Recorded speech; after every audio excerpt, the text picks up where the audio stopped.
La ferme des animaux de George Orwell. Chapitre 7. Un rude hiver. Après les orages, la neige et la neige fondue, puis ce fut le gel qui ne céda que courant février.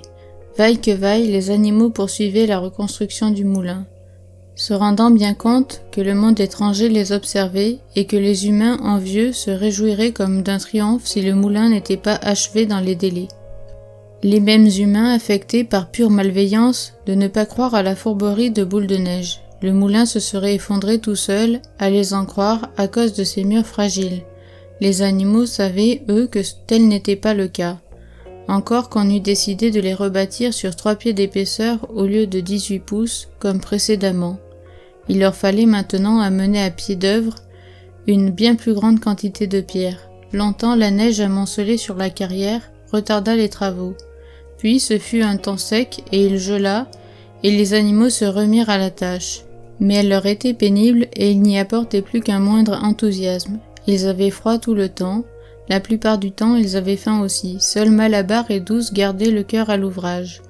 Les animaux entendaient les exhortations excellentes de Bri-Babi sur les joies du service et la dignité du labeur, mais trouvaient plus de stimulant dans la puissance de Malabar comme dans sa devise inattaquable « Je vais travailler plus dur ». En janvier, la nourriture vint à manquer, le blé fut réduit à portions congrues et il fut annoncé que par compensation, une ration supplémentaire de pommes de terre serait distribuée. Or, on s'aperçut que la plus grande partie des pommes de terre avaient gelé, n'ayant pas été assez bien protégées sous la paille. Elles étaient molles et décolorées, peu comestibles. Bel et bien, plusieurs jours d'affilée, les animaux se nourrirent de betteraves fourragères et de paille. Ils semblaient menacés de mort lente. Il était d'importance capitale de cacher ces faits au monde extérieur. Enhardis par l'effondrement du moulin, les humains accablaient la ferme des animaux sous de nouveaux mensonges. Une fois encore, les bêtes mouraient de faim et les maladies faisaient des ravages. Elles se battaient entre elles, tuaient leurs petits, se comportaient en vrais cannibales. Si la situation alimentaire venait à être connue, les conséquences seraient funestes, et c'est ce dont Napoléon se rendait clairement compte. Aussi décida-t-il de recourir à M. Whymper pour que prévale le sentiment contraire. Les animaux n'avaient à peu près jamais l'occasion de rencontrer M. Whymper lors de ses visites hebdomadaires. Désormais, certains d'entre eux, bien choisis, surtout des moutons, eurent l'ordre de se récrier, comme par hasard, quand ils étaient à portée d'oreille, sur leur ration plus abondante. De plus, Napoléon donna l'ordre de remplir de sable presque à ras-bord les coffres à peu près vides de la resserre, qu'on recouvrit ensuite du restant de grains et de farine. Sur un prétexte plausible, on mena M. Whymper à la resserre et l'on fit en sorte qu'il jette au passage un coup d'œil sur les coffres. Il tomba dans le panneau et rapporta partout qu'à la ferme des animaux il n'y avait pas de disette. Pourtant, à la fin janvier, il devint évident qu'il serait indispensable de s'approvisionner en grains quelque part. À cette époque, Napoléon se montrait rarement en public.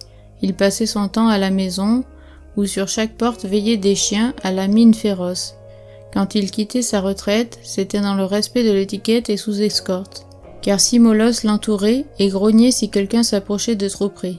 Souvent, il ne se montrait même pas le dimanche matin, mais faisait connaître ses instructions par un des autres cochons, Bri-Babi en général.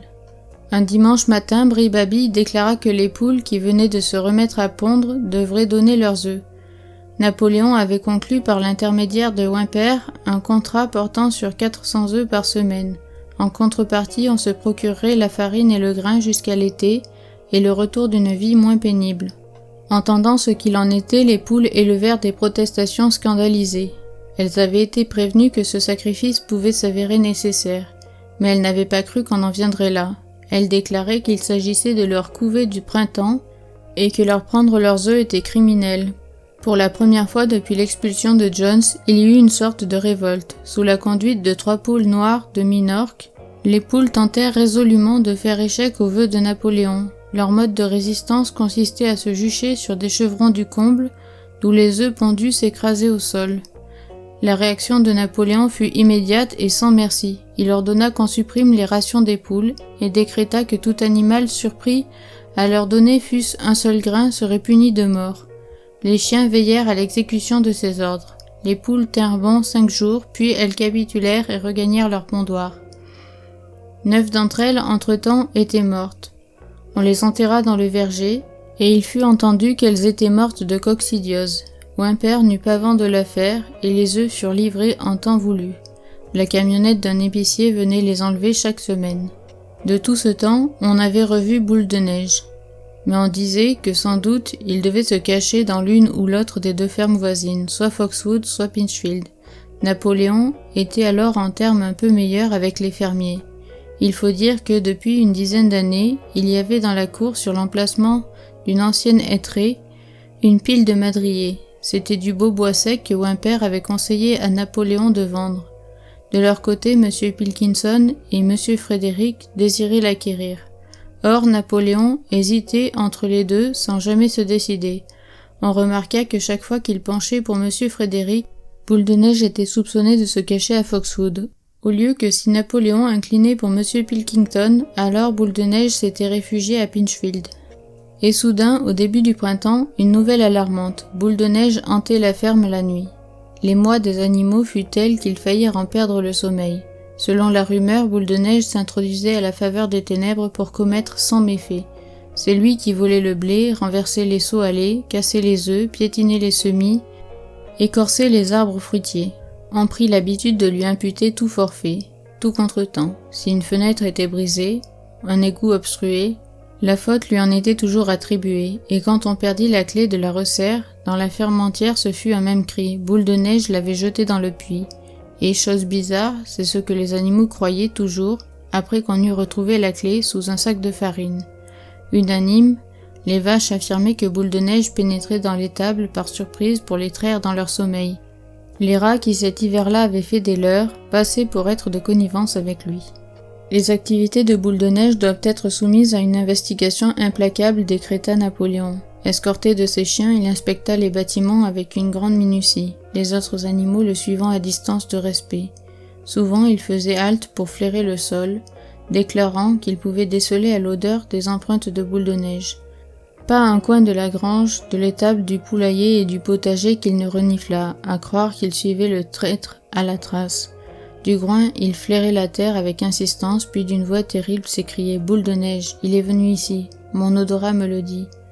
Au nom de Boule de Neige, les chiens poussaient des aboiements à fendre le cœur et montraient les crocs. Les animaux étaient pétrifiés d'effroi.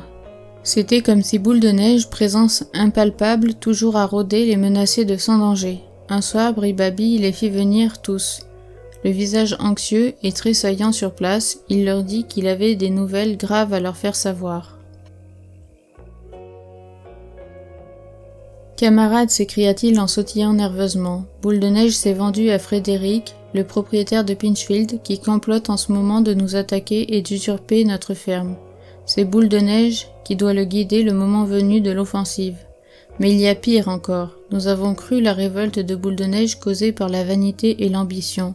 Mais nous avions tort, camarades. Savez-vous quelle était sa raison véritable ? Du premier jour, Boule de Neige était de mèche avec Jones. Il n'a cessé d'être son agent secret. Nous en tenons la preuve de documents abandonnés par lui et que nous venons tout juste de découvrir. À mon sens, camarades, voilà qui explique bien des choses. N'avons-nous pas vu, de nos yeux, comment il tenta, sans succès heureusement, de nous entraîner dans la défaite et l'anéantissement lors de la bataille de l'étable ? Les animaux étaient stupéfiés. Pareil scélératesse, comparé à la destruction du moulin, vraiment c'était le comble. Il leur fallut plusieurs minutes pour s'y faire. Ils se rappelaient tous, ou du moins croyaient se rappeler, Boule de Neige chargeant à leur tête à la bataille de l'étable, les ralliant sans cesse et leur redonnant du cœur au ventre, alors même que les bombes de John lui écorchaient les chines. Dès l'abord, il voyait mal comment il aurait pu être en même temps du côté de Jones. Même Malabar, qui ne posait guère de questions, demeurait perplexe. Il s'étendit sur le sol, replia sous lui ses jambes de devant, puis, s'étant concentré avec force, énonça ses pensées. Il dit « Je ne crois pas à ça. À la bataille de l'étable, Boule de Neige s'est conduit en brave, et ça je l'ai vu de mes propres yeux. Et juste après le combat, est-ce qu'on ne l'a pas nommé héros animal première classe ? C'est là que nous avons fait fausse route, camarades, reprit Bribabi, car en réalité, il essayait de nous conduire à notre perte. C'est ce que nous savons maintenant grâce à des documents secrets. Il a été blessé quand même, dit Malabar. Tous nous avons vu qu'il courait en perdant son sang. Cela aussi faisait partie de la machination, s'écria Bribabille. Le coup de fusil de Jones n'a fait que les rafler. Si vous saviez lire, je vous en donnerais la preuve écrite de sa main. Le complot prévoyait qu'au moment critique, Boule de Neige donnerait le signal du sauve-qui-peut, abandonnant le terrain à l'ennemi. Et il a failli réussir. Bel et bien, camarade, il aurait réussi, n'eût été votre chef héroïque le camarade Napoléon. Enfin, est-ce que vous l'auriez oublié? Au moment même où Jones et ses hommes pénétraient dans la cour, Boule de Neige tournait Casaque, entraînant nombre d'animaux après lui, et au moment où se répandait la panique, alors même que tout semblait perdu, le camarade Napoléon s'élançait en avant au cri de « Mort à l'humanité », mordant Jones au mollet. De cela sûrement vous vous rappelez, camarade, dit Bribabille en frétillant. Entendant le récit de cette scène haute en couleurs, les animaux avaient l'impression de se rappeler. À tout le moins, ils se souvenaient qu'au moment critique, Boule de Neige avait détalé. Mais Malabar, toujours un peu mal à l'aise, finit par dire « Je ne crois pas que Boule de Neige était un traître au commencement. Ce qu'il a fait depuis, c'est une autre histoire. Mais je crois qu'à la bataille de l'étable, il a agi en vrai camarade. » Bribabille, d'un ton ferme et pesant ses mots, dit alors « Notre chef, le camarade Napoléon, a déclaré catégoriquement, camarade, que Boule de Neige était l'agent de Jones depuis le début. Oui, et même bien avant que nous ayons envisagé le soulèvement. » « Ah, c'est autre chose, dans ce cas-là, concéda Malabar. Si c'est le camarade Napoléon qui le dit, ce doit être vrai. »« À la bonne heure, camarade, s'écria Bribabille, non sans savoir jeter toutefois de ses petits yeux pétillants un regard mauvais sur Malabar. Sur le point de s'en aller, il se retourna et ajouta d'un ton solennel. « J'en avertis chacun de vous, il va falloir ouvrir l'œil et le bon. Car nous avons des raisons de penser que certains agents secrets de Boule de Neige se cachent parmi nous à l'heure actuelle. » 4 jours plus tard, en fin d'après-midi, Napoléon donna ordre à tous les animaux de se rassembler dans la cour. Quand ils furent tous réunis, il sortit de la maison de la ferme, portant 2 décorations, car récemment, il s'était attribué les médailles de héros animal première classe et deuxième classe. Il était entouré de ses 9 molosses qui grondaient. Les animaux en avaient froid dans le dos et chacun se tenait tapi en silence comme en attente de quelques événements terribles. Napoléon jeta sur l'assistance un regard dur puis émit un cri suraigu. Immédiatement les chiens bondirent en avant saisissant 4 cochons par l'oreille et les traînant glapissants et terrorisés aux pieds de Napoléon.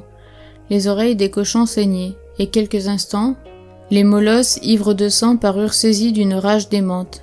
À la stupeur de tous, 3 d'entre eux se jetèrent sur Malabar. Prévenant leur attaque, le cheval frappa l'un d'eux en plein bond et de son sabot le cloua au sol. Le chien hurlait miséricorde. Cependant, ses 2 congénères, la queue entre les jambes, avaient filé bon train. Malabar interrogeait Napoléon des yeux. Devait-il en finir avec le chien ou lui laisser la vie sauve? Napoléon parut prendre une expression autre, et d'un ton bref, il lui commanda de laisser aller le chien, sur quoi Malabar leva son sabot. Le chien détala, meurtri et hurlant de douleur. Aussitôt, le tumulte s'apaisa, les 4 cochons restaient sidérés et tremblants, et on lisait sur leurs traits le sentiment d'une faute.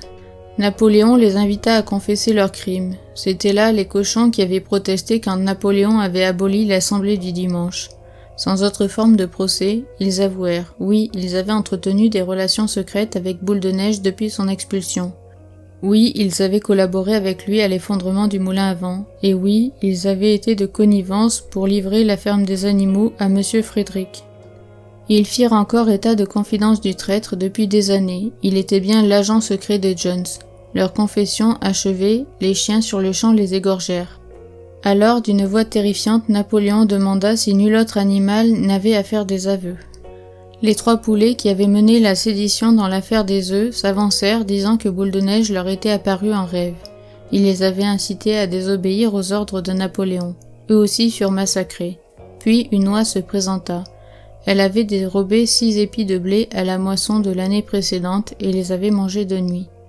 Un mouton avait, lui, uriné dans l'abreuvoir sur les instances de Boule de Neige, et 2 autres moutons avouèrent le meurtre d'un vieux bélier, particulièrement dévoué à Napoléon. Alors qu'il avait un rhume de cerveau, il l'avait pris en chasse autour d'un feu de bois. Tous furent mis à mort sur le champ, et de cette façon, aveux et exécutions se poursuivirent, À la fin, ce fut, au pied de Napoléon, un amoncellement de cadavres, et l'air était lourd d'une odeur de sang inconnue depuis le bannissement de Jones. Quand on en eut fini, le reste des animaux, cochons et chiens exceptés, s'éloigna en foule furtive. Ils frissonnaient d'horreur et n'auraient pas pu dire ce qui les bouleversait le plus, la trahison de ceux ayant partie liée avec Boule de Neige ou la cruauté du châtiment. Dans les anciens jours, de pareilles scènes de carnage avaient bien eu lieu, mais il leur paraissait à tous que c'était pire maintenant qu'elles se produisaient entre eux.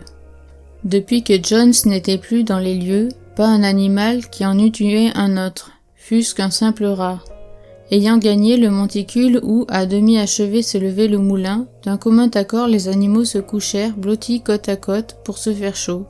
Il y avait là Douce, Edmé et Benjamin, les vaches et les moutons, et tout un troupeau mêlé d'oies et de poules. Tout le monde, somme toute, excepté la chatte, qui s'était éclipsée avant même l'ordre de rassemblement. Seul Malabar était demeuré debout, ne tenant pas en place, en se battant les flancs de sa longue crue noire, en poussant de temps à autre un hennissement étonné. À la fin, il dit « Ça me dépasse, je n'aurais jamais cru à des choses pareilles dans notre ferme, il doit y avoir de notre faute. La seule solution, à mon avis, est de travailler plus dur. À partir d'aujourd'hui, je vais me lever encore 1 heure plus tôt que d'habitude. » Et de son trop pesant, il fila vers la carrière. Une fois là, il ramassa coup sur coup 2 charretées de pierre, qu'avant de se retirer pour la nuit, il traîna jusqu'au moulin. Les animaux se blottissaient autour de Douce, et ils se taisaient. Du mamelon où ils se tenaient couchés s'ouvrait une ample vue sur la campagne. La plus grande partie de la ferme des animaux était sous leurs yeux. Le pâturage tout en longueur jusqu'à la route, le champ de foin, le boqueteau, l'abreuvoir, les labours où le blé vert poussait dru et les toits rouges des dépendances où des filaments de fumée tourbillonnaient. La transparence d'un soir de printemps. L'herbe et les haies chargées de bourgeons se doraient aux rayons obliques du soleil. Jamais la ferme, et ils éprouvaient une sorte d'étonnement à se rappeler qu'elle était à eux, que chaque pouce leur appartenait, ne leur avait paru si enviable. Suivant du regard le versant du coteau, les yeux de Douce s'embuaient de larmes. Eût-elle été à même d'exprimer ses pensées, alors elle aurait dit « Mais ce n'est pas là ce que nous avions entrevu quand, des années plus tôt, nous avions en tête de renverser l'espèce humaine. Ces scènes d'épouvante et ces massacres, ce n'était pas ce que nous avions appelé de nos vœux la nuit où Sage l'Ancien avait exalté en nous l'idée du soulèvement. Elle-même, se fût-elle fait une image du futur, serait été celle d'une société d'animaux libérés de la faim et du fouet. Ils auraient été tous égaux, chacun aurait travaillé suivant ses capacités, le fort protégeant le faible, comme elle avait protégé de sa patte la couvée de Canton cette nuit où Sage l'Ancien avait prononcé son discours. Au lieu de quoi, elle n'aurait su dire comment c'était arrivé, des temps sont venus où personne n'ose parler franc, où partout grognent des chiens féroces, où l'on assiste à des exécutions de camarades dévorés à pleines dents après avoir avoué des crimes affreux. Il ne lui venait pas la moindre idée de révolte ou de désobéissance. Même alors, elle savait les animaux bien mieux pourvus que du temps de Jones, et aussi qu'avant tout, il fallait prévenir le retour des humains. Quoi qu'il arrive, elle serait fidèle, travaillerait ferme, exécuterait les ordres, accepterait la mainmise de Napoléon. Quand même, ce n'était pas pour en arriver là qu'elle et tous les autres avaient espéré et pris de la peine. Pas pour cela qu'ils avaient bâti le moulin et bravé les balles de Jones. Telles étaient ses pensées, même si les mots ne lui venaient pas. À la fin, elle se mit à chanter Bête d'Angleterre, se disant qu'elle exprimerait ainsi que ses propres paroles n'auraient pas su dire. Alors, les autres animaux assis autour d'elle reprirent en chœur le chant révolutionnaire 3 fois de suite, mélodieusement, mais avec une lenteur funèbre, comme ils n'avaient encore jamais fait. À peine avait-il fini de chanter pour la 3e fois que Bri-Babi, escorté de 2 molosses, s'approcha de l'air de qui a des choses importantes à faire savoir. Il annonça que désormais, en vertu d'un décret spécial du camarade Napoléon, chanter Bête d'Angleterre serait interdit.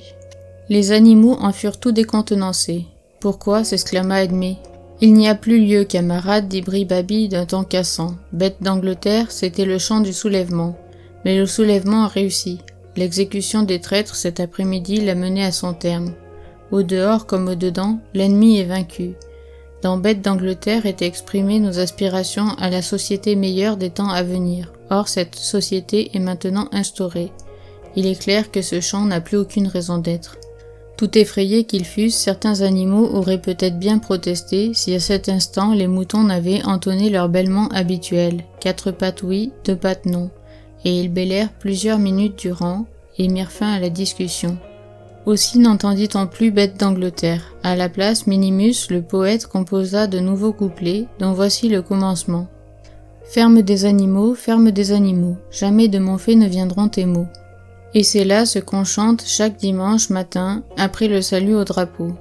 Mais les animaux trouvaient que ces paroles et cette musique ne valaient pas Bête d'Angleterre.